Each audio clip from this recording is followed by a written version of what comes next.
Pernahkah kalian ketika tombol keyboard Anda dalam huruf U, I, O, dan P tidak bisa digunakan ya, namun berubah menjadi huruf?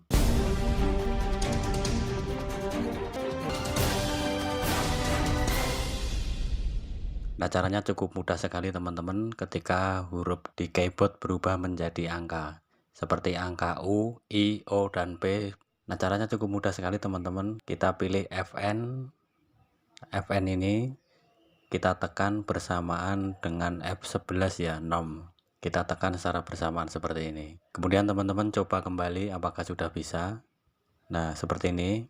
Nah, itu tadi teman-teman cara merubah keyboard tombol U, I, O, dan P yang berubah menjadi angka ya di laptop. Semoga bermanfaat. Oke, jangan lupa like, share, dan subscribe, bantu channel ini agar lebih berkembang lagi ya. Oke, terima kasih teman-teman.